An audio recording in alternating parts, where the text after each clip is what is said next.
Hello guys, let's do something fun with Python. We're gonna create a message of the day type of script. For example, when you log into server with a telnet or with a custom Python script, you will get, well, message for the day. Right. So, import socket. Every time when we are messing around with networks in Python and also in other programming languages, we're gonna use socket module. And also, I'm gonna use random module, because we will have a list with a couple of those messages, so we will randomly send it to user when they log in or when they try to get into our system, because this script actually can be used as a very primitive honeypot. How to say this in English? Well, basically there are like fake servers where you are detecting what kind of people with what kind of devices are trying to get into your server, into your network. Well, something like that. Sure, you can use it for that too. Message of the day, this will be a list with those messages, and I'm gonna use single quotes here. So messages: mess with the best, die like the rest. Okay, that will be one message from a hacker movie. Old stuff, but very good stuff. And hack the planet. Oops.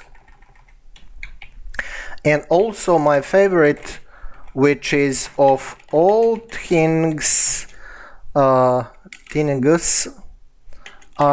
have lost, I miss my mind the most. Ozzy Osbourne. Right, you can check for that on YouTube for clips from hacker movie. I think I typed that correctly. Of all things I have lost, I miss my mind the most. Right, I kind of like that one. Okay, so the next thing is, what about our host? How we are going to detect all IPs on our system? Well, actually it's very simple. You will just say host and you'll use single quotes here, and basically you'll get all available interfaces here. Well, something like that. And port will be, so use here port higher than 1024, I think, because those ports are reserved for a system. So you're gonna be pretty much fine with the 2000 or 50,000 if you like. And after that, we will print something in a Python shell, because we need to be sure that our script is working correctly. So message of the day, server version 0.1, let's say, something like that. And also I kind of like here to have spaces for some reason, I don't know. Right, so sockets, we need to create socket. From socket module we're gonna say socket, and again we need to work with IP version 4 addresses, so socket. And you have this thing in documentation and also in bunch of my examples in Python playlist. At the moment I have 100 examples, but this playlist will be totally dedicated to networking and security. I'm just starting with this playlist. Okay, so AFI net means IP version 4, and we will work with TCP, so socket sock stream. Basically connection will be full type of connection, all handshakes will be done, because UDP is like a spraying things all over the place, and TCP means direct connection with a lot of checks. Right, is that enough? Well, no, because we need to bind host with port, okay, networking port, and that will actually be tuple or tuple, how to say this in English. So host, I'm using here uppercases like a constants in some other languages, but you can use lower cases, it's totally up to you, whatever you like. And port, why do we have these things here? Because you don't need to hard code it here, because you have it at the top of the script, and also you can grab it from keyboard if you like, something like that. After we are done with binding, we will listen for, let's say, I don't know, 5 connections, or if you have like 2 colleagues in office, maybe you will use 3 connections, something like that. It's up to you, you can play around. Right, and now we will use a while loop to constantly wait for clients to get into our system, to try to connect to us. So we need many ways to grab those connections. This is why we have 5 connections here, and we need a while loop to do that. So while true, and I don't know how to type these days, so while true, and hopefully true is always true, we're gonna say connection and add the r, which means from where we are going to get data and foreign IP, IP of the PC that is connected to us. Not just PC, can be, I don't know, anything with the terminal, with the command prompt. Right, so we're gonna say S and accept. We're gonna accept connection, and immediately when connection is accepted, we're gonna have, well, connection data and address. Right. After that, we will print in shell, in Python shell, so on our side that we do have connection. So instead connected by and address, foreign address, and after that we're gonna send to other side, to the people who are trying to connect to us. We're gonna send only one line, so I'm using send here, which will be string method. You can have a full string here, like message of the day, but I'm gonna use shortcut. Yeah, and that's not enough, guys. We also need to encode this string, because you cannot just push pure string through wire. You need to encode it, networking kind of stuff. So dot encode, and this is method, so don't forget brackets. And also this will work, but I like to enclose these things in a dedicated brackets, and this will work too. I don't know how to type. What's happening? Okay, so what is next? Well, now we need to grab these things individually and randomly. So how we are going to do that? Well, again, we're gonna say connection, and we will just say connect all, send all, because we have a bunch of stuff, so send all will also work.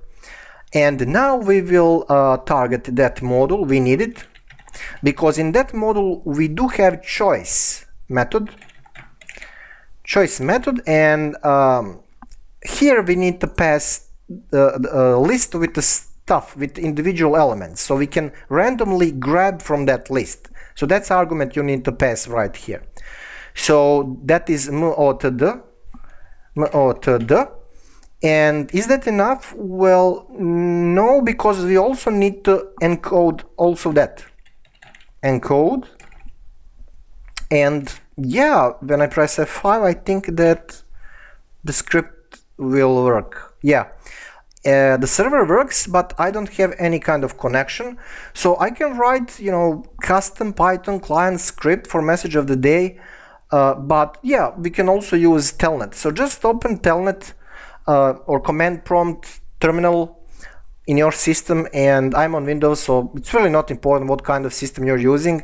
So we will run telnet client, like default telnet stuff, telnet. And what is the target? Well, in my case, because server and client are on same machine, I'm gonna just say localhost.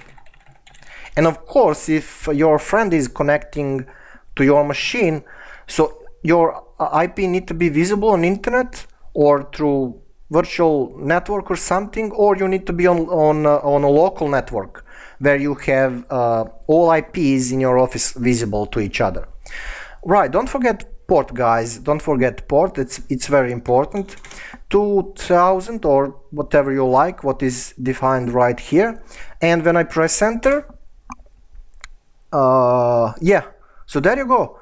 We do have connection on the side of server, and message of the day, hack the planet. This is concatenated, but yeah, who cares, it will work.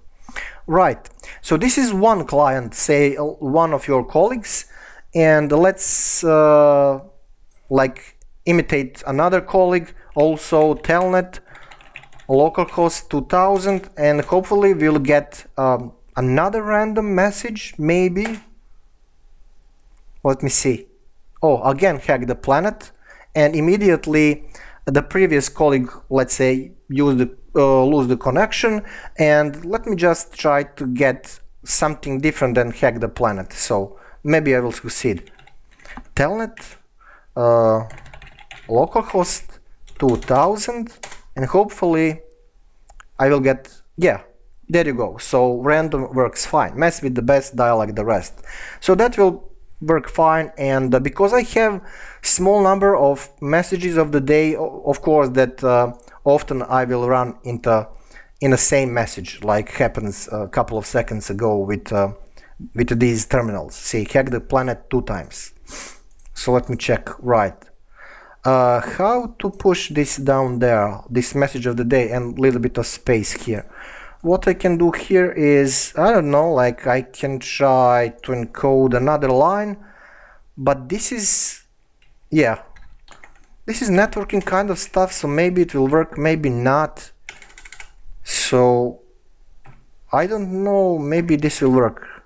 I can't remember on top of my mind how Telnet looks into this by default as a protocol, so maybe this will work, maybe not. Who cares? Anyway,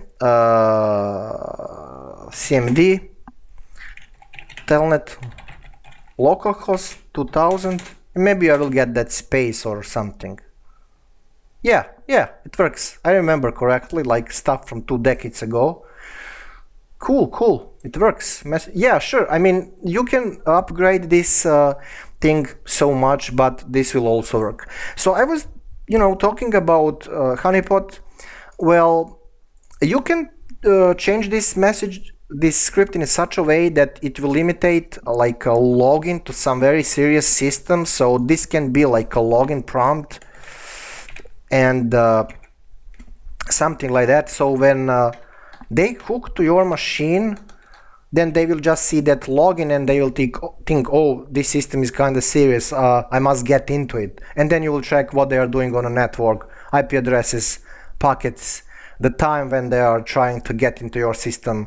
Do they do that manually, or they use some kind of script? From there they are trying to get into your system, so you can get like some kind of metadata, and so you can exchange that stuff with other security researchers. It depends if you're working with for company or you're a lone researcher, something like that. Let me actually try to do this. A login, and before that we're gonna send like I don't know, also from Takedown 2 or something like that. If you remember, they were using like switching automated system. You need to check for this on YouTube, Kevin Mitnick and stuff like that. How to say the name of other guy, Tsutomi Shimomura or something like that, I don't know. Right, so F5 and CMD and Telnet localhost and there you go, something like that. You can improve this a lot. Let me actually do that. I'm gonna try to have like a couple of these. This one need to be right here. Yeah, I can copy paste stuff, why not? And login. Well, also I can copy paste this down there, and again I can use this old Telnet stuff. So I can say, for example, let me think. No, here I can use something like that, but this will look like a Python. So I can type this, right? Something. Who cares? F5 and CMD again and Telnet localhost 2000, and we will get probably something nice. Yeah. So they will get the feeling that they are already in a system because of hash, so they can think that they get the root access or something. Right, so let me type something, probably nothing's gonna happen. And yeah, so now you can observe what they are doing, and yes, you can use this script as a message of the day, what was the intention originally. Okay guys, I'm gonna pretty much shut up now, and as always, thank you for watching, and yeah, See you next tutorial.